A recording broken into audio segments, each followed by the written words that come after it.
Fala aí pessoal, tudo bem? Professor Lucas Bueno aqui e esse é o 7º vídeo do nosso curso de Programação Orientada a Objetos.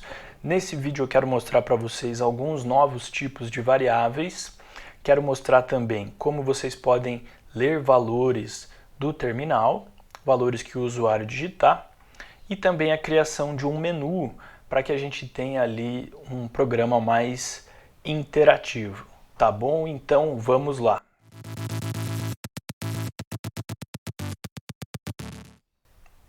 Eu já deixei pronto aqui para a gente a declaração de algumas variáveis que são as que eu considero mais importantes e que a gente mais vai utilizar nos nossos programas aqui em Java. São elas uma variável inteira, então int, integer num, que recebeu o valor 1, uma variável de ponto flutuante do tipo double. A gente também tem aqui no Java variável de tipo float, mas é mais comum a gente utilizar a double mesmo, porque ela pode receber valores maiores. Então a gente tem aqui a double num, que recebe 1.1. Prestem atenção que o delimitador de casas decimais é o ponto. Depois a variável de tipo booleana, que a gente inclusive já utilizou aqui no print log. Então essa variável pode receber valores verdadeiros ou falsos, true ou false. Uma variável do tipo char, que é um caractere só, eu coloquei aqui o caractere L, e uma variável do tipo string, que nesse caso aqui é a Lucas. E aí vejam que quando a gente está referenciando apenas um caractere, a gente utiliza aqui o apóstrofo. Acho que é esse o nome, né? E quando a gente está lidando com strings, a gente usa as aspas. Uma coisa que vocês talvez tenham notado é que, inclusive o meu editor aqui, ele diferencia, né? O que são tipos, e aí já vou falar a palavra para vocês, são tipos primitivos de classes. Então, int, double, boolean e char são tipos primitivos, enquanto a string não é um tipo primitivo de variável, ela já é uma classe. Notem que a primeira letra da string é em maiúscula, e isso é um indicativo de que a gente está aqui criando um objeto de uma determinada classe, que nesse caso é a string.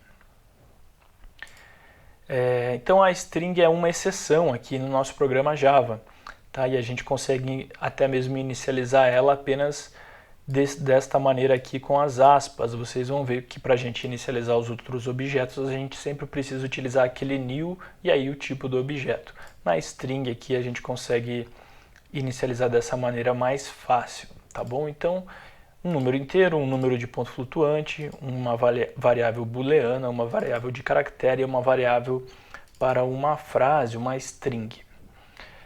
Na sequência, para a gente ler o conteúdo que o usuário digitar no terminal, nós vamos utilizar a classe Scanner. Essa classe, eu fiz a importação dela aqui, ela está no pacote java.util e aí o nome da classe. Por enquanto não se preocupem muito em relação a pacotes e importação, apenas saibam que eu estou me referenciando a uma classe que de uma certa maneira está aqui na biblioteca java.util. E aí a gente vai utilizar ela para ler de system.in. Então eu criei aqui a referência chamada in, que é do tipo scanner, e aqui a gente está criando um objeto do tipo scanner e passando para ele já de onde nós queremos ler o conteúdo, que nesse caso é de system.in, que é o usuário digitar no terminal, nós vamos ler todo esse conteúdo e armazená-lo aqui. Na sequência, eu seto aqui um delimitador de fim de linha para o scanner, que será ou /R ou /N. O objetivo de fazer isso aqui é de que o nosso programa ele fique o mais completo possível para rodar em qualquer sistema operacional, seja Linux, Windows ou macOS. Independente aqui se ele utiliza o /R ou o /N para indicar o término de linha, tá certo? Então isso aqui vocês apenas vão copiar e o que é mais importante aqui mesmo na leitura é o que vem na sequência. Então eu utilizei aqui o método println, que a gente já havia criado, para imprimir lá para o usuário, entre um número inteiro. E aí eu vou fazer a leitura do número inteiro aproveitando esta variável que nós criamos aqui em cima, a integer none. Para fazer a leitura, nós pegamos a referência do nosso objeto do tipo scanner, que é o in, e chamamos o método nextInt. Então ele vai ler do usuário um inteiro, é assim que a gente lê um inteiro. E aí na sequência eu já imprimi o que foi lido aqui, Eu usei o system.out, mas a gente pode utilizar a nossa própria função, que é a println. E aí eu coloquei lá, você entrou o número inteiro tal. Certo? Então, in.nextInt para ler um número inteiro. Para ler os outros tipos de variáveis é muito similar. Então, o próximo aqui é um número de ponto flutuante. E aí a gente criou a variável aqui do tipo double. Então, eu chamo o método in.nextDouble. A gente vai ler o próximo double. A única maior diferença que nós temos na utilização da classe scanner desta maneira com que ela está configurada é para a leitura de strings, onde nós vamos utilizar aqui o método next. Então eu digitei no final type something, digite qualquer coisa, digite alguma coisa, e aí a gente lê na nossa string que foi criada aqui o com o in.next, tá certo? E aí a gente imprime ali o que o usuário digitou. Então é assim que a gente vai ler as nossas variáveis. Então eu vou aqui na pasta do nosso projeto, vou abrir um terminal, vou compilar todas as classes Java, todos os arquivos Java, e aí vou rodar o ponto de entrada do nosso programa, que é o main. Então ele já aparece lá pra gente, digite um número inteiro. Vou digitar qualquer coisa aqui, o número 1, e ele mostra pra gente que a gente digitou o número 1. Na sequência, digite um número de ponto flutuante. E aí vocês devem prestar atenção para o idioma que está setado o sistema operacional de vocês. Se, como o meu sistema operacional está setado para português do Brasil, a gente precisa colocar aqui o separador de casa decimal como vírgula, que é aquele que a gente utiliza, né?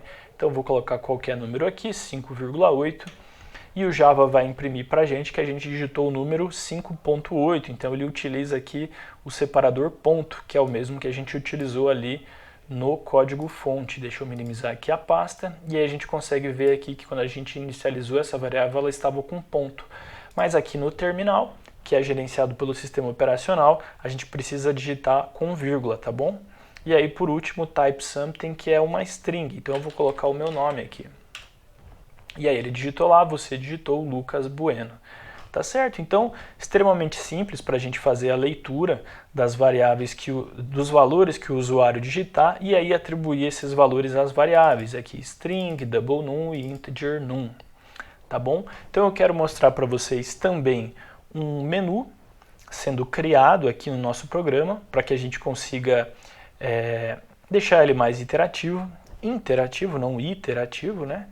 E eu vou fazer essa criação aqui, eu até vou deixar o vídeo em silêncio e avançar a velocidade, deixar o vídeo com uma velocidade maior e depois eu pauso novamente e explico para vocês o que eu fiz, tá bom? Então vamos lá.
Tá certo, pessoal? Então, terminei aqui a codificação, ainda não compilei e não testei. Vamos fazer isso agora juntos aqui.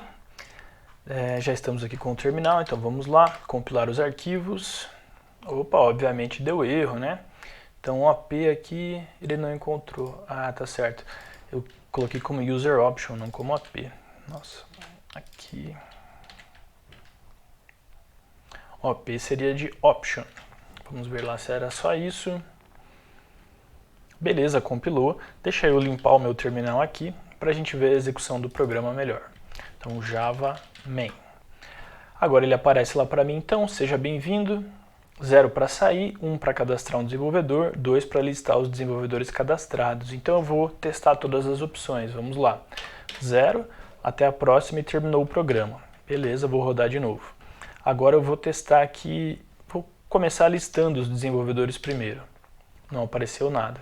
Agora eu vou então cadastrar um desenvolvedor. Ou até mesmo se eu colocar uma outra opção, não deve fazer nada também. Por exemplo, a opção 5, que não existe. Não fez nada, beleza. Então agora eu vou cadastrar um desenvolvedor, qual é o nome? Lucas Bueno. E vou agora listar os desenvolvedores com a opção 2. E tá lá, desenvolvedor na posição 0, Lucas Bueno. Vou cadastrar mais um desenvolvedor para testar aqui. Vou colocar lá teste. E vou listar os desenvolvedores. Então tá lá, desenvolvedor 0, Lucas Bueno, desenvolvedor 1, teste. A princípio, tudo funcionando, 0 para encerrar o programa. E agora deixa eu explicar para vocês então o que eu fiz. Vamos lá. Então a primeira coisa, eu apaguei todo aquele conteúdo que nós tínhamos trabalhado aqui na explicação, para a gente ter agora já o programa mais bem formatado. Então eu criei aqui, além do print log que já existia, eu criei como atributo da classe main um vetor de desenvolvedores, que é a nossa classe aqui, que tem como atributo apenas o nome do desenvolvedor. Então criei aqui um vetor de desenvolvedores, aí prestem atenção aqui nessa sintaxe de como se cria um vetor.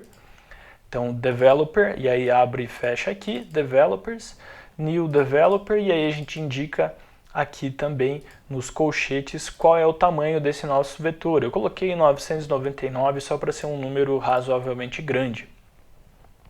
E para a gente controlar quantos desenvolvedores já foram cadastrados, eu criei essa variável, na verdade esse atributo aqui inteiro, que é o num_developers, então o número de desenvolvedores. E quando inicia ele está em 0.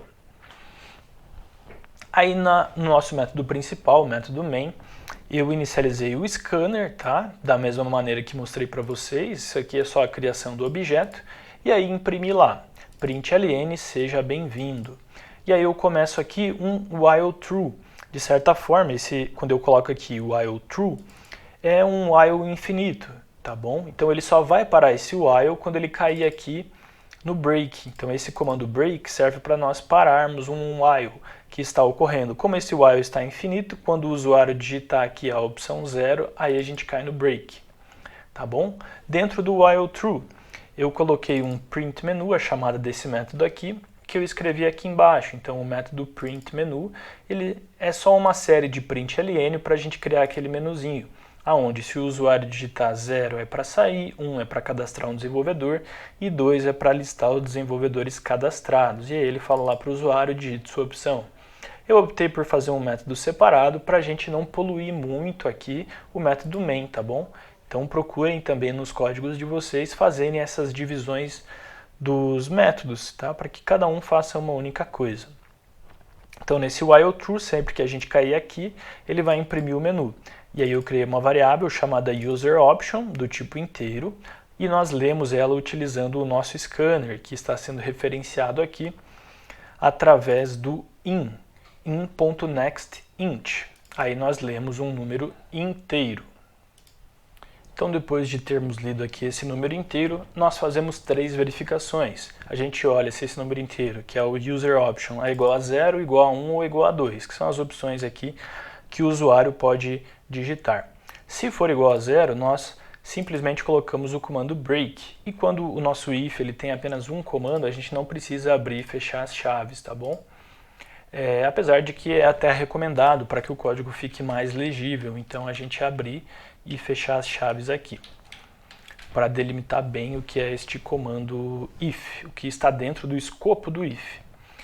Na sequência, a gente vê lá se o userOption é igual a 1. Se for igual a 1, a gente pede para o usuário o nome do desenvolvedor para poder cadastrar esse desenvolvedor. Então, o que eu fiz aqui? Dentro do if igual a 1.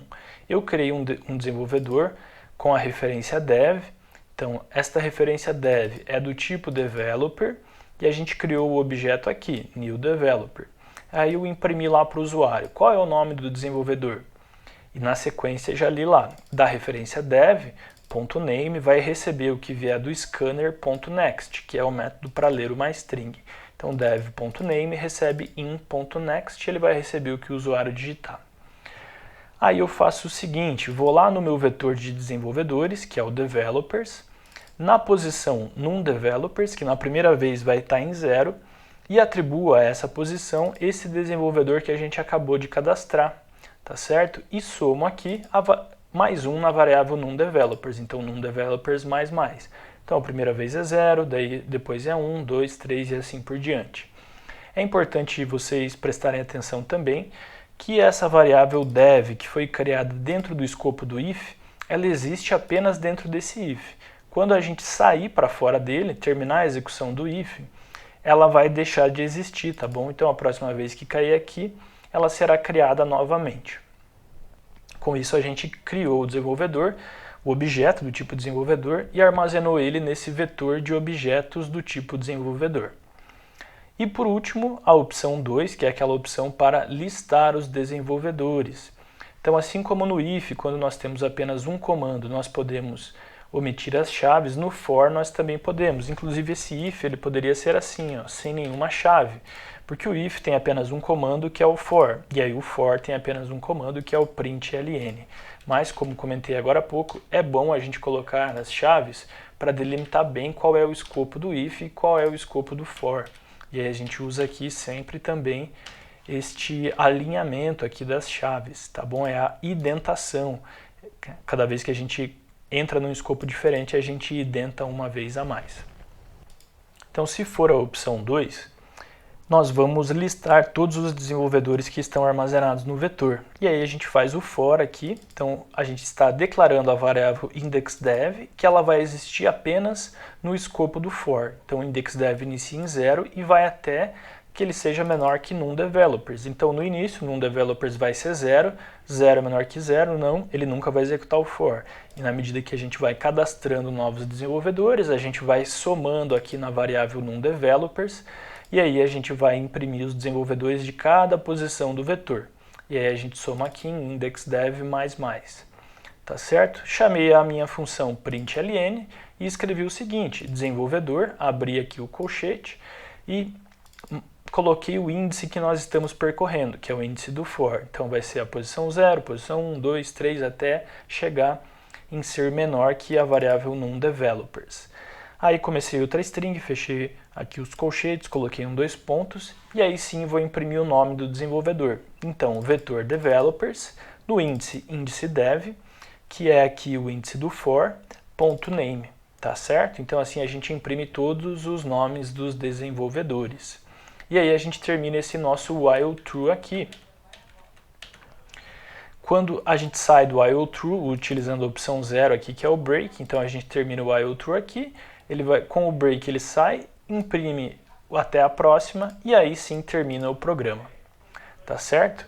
Então este foi o menu que eu criei aqui para o nosso programa e que nos próximos vídeos, na medida que a gente for avançando no entendimento aqui da orientação a objetos e a gente vai também deixar esse projeto maior, a gente vai complementando esse menu. Tá bom, pessoal? Então até o próximo vídeo e valeu!